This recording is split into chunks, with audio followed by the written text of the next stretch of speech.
Subscribe कीजिए सरसब्ज Pakistan channel को, और अगर आप गार्डनिंग की वीडियोस सबसे पहले देखना चाहते हैं तो इस बेल आइकन को दबाना हरगिज़ मत भूलिए। जज़ाकल्लाह। बिस्मिल्लाहिर्रहमानिर्रहीम। अल्लाहुम्मा सल्ली अला मुहम्मद व अला आलि सय्यिदिना व मौलाना मुहम्मद व बारिक वसल्लम सल्लल्लाहु। अस्सलाम वालेकुम दोस्तों, क्या हाल है? ठीक है, अल्हम्दुलिल्लाह मैं भी ठीक हूँ। तो दोस्तों, आज की वीडियो का टॉपिक ये है कि पेरीविंकल प्लांट, जिसे हम विंका प्लांट भी कहते हैं, इसको घर में किस तरह उगाना है, इसकी केयर किस तरह करनी है।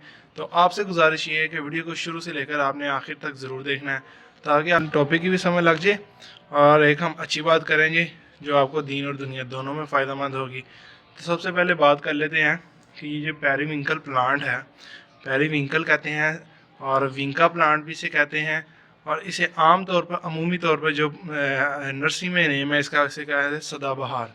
इसके अंदर 5-6 कलर्स होते हैं। वाइट कलर का इसका फ्लावर होता है, शॉकिंग ये लाइट शॉकिंग है, पिंक है, शॉकिंग कलर का एक डार्क शॉकिंग कलर का फ्लावर होता है इसके अंदर, पर्पल, वाइट और भी रेड कलर के भी होते हैं। तो इसमें काफ़ी ज़्यादा कलर्स होते हैं, लेकिन मेरे पास ये है लाइट पिंक। तो आप जैसा कि देख सकते हैं कितना बुशी प्लांट है, काफ़ी बुशी प्लांट है और काफ़ी बड़ा हो चुका है अल्हम्दुलिल्लाह। ये देख सकते हैं आप, काफ़ी बड़ा हो चुका है। तो मैंने इसको किस गमले में लगाया है, सबसे पहले इसकी पोर्ट की बात कर ले तो आप इसमें बहुत छोटे से पोर्ट में भी ये ग्रो कर जाता है। ये फुट का गमला है, थोड़ा सा फुट का गमला है, तो उसमें मैंने इसको लगाया हुआ है। और इसकी दोस्तों एज क्या है, इसकी एज 2 साल तकरीबन अल्हम्दुलिल्लाह है। तो 2 साल से मेरे पास है, तो काफ़ी अच्छी ग्रोथ करता है। तो अब हम बात कर लेंगे कि ये किस मौसम में ग्रोथ करता है और कब ये फ्लावरिंग करता है।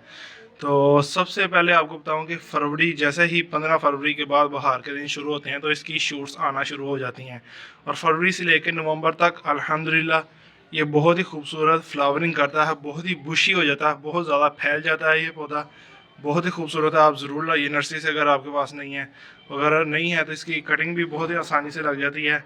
और ये अगर मैं इसके बारे में ये भी कहना चाहूँ तो मदर ऑफ 1000 प्लांट्स, ये इतना को ईजी टू प्रोपोगेट प्लांट है कि इसके ऊपर अभी ये बरसात के दिन शुरू हो चुके हैं, तो इसके ऊपर फ्लावर, यहाँ इसके बीज लगते हैं तो वो खुद ब खुद खिल जाते हैं, तो गिर जाते हैं तो वो वहीं से उग जाता है, बहुत इजीली ये सीड से ग्रो कर जाता है पौधा। तो बाकी ये सारा नवंबर तक स्टिल फ्लावरिंग करता है, बहुत ही खूबसूरत इसकी फ्लावरिंग होती है। और अब हम बात कर लेंगे कि इसकी केयर किस तरह करनी है। तो दोस्तों, इसके ये फूलदार पौधा का देसी पौधा है, तो आपने इसको ज़रूर फुल डे सनलाइट में रखना है। और जैसा कि मई जून में थोड़ी सी गर्मी बहुत ज़्यादा गर्मी होती है, तो इसको थोड़ा सा शेड में आप रख सकते हैं। वैसे आप पूरा साल इसको फुल धूप में भी रखने तो इस प्लांट को कोई परवाह नहीं, इतनी जल्दी ये मरता नहीं है। इसको पानी की रिक्वायरमेंट इसकी कम होती है, ज़्यादा नहीं होती। और बाकी आप इसका मैं स्टैम्प दिखाऊँ, अल्हम्दुलिल्लाह दोस्तों काफ़ी मोटा हो चुका है, इसकी एज जो काफ़ी ज़्यादा है। और बाकी मैं आपको एक बात बता देता हूँ कि बरसात के दिनों में से लेकर फरवरी तक इसको पानी देने की ज़रूरत नहीं होती, क्योंकि इतनी ज़्यादा बारिश होती हैं इसके अंदर। काफ़ी इसकी मिट्टी जो है अभी मॉइस्ट है, अभी कल ही बारिश हुई है, सुबह रात को भी बारिश हुई है, तो अल्हम्दुलिल्लाह काफ़ी इसको पानी देने की भी ज़रूरत नहीं होती।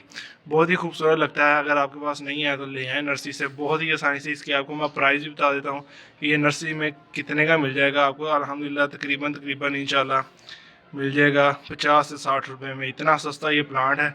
मैं एक जस्ट इतना सा प्लांट ले गया था, इतना सा, बिल्कुल ये इतना सा, मेरे हाथ से भी छोटा प्लांट था वो। उसको मैं लाकर पहले एक मैं कनाली में लगाया था, तो वो कनाली मुझसे ही टूट गई थी, तो फिर मैंने इसको इस गमले में शिफ्ट किया।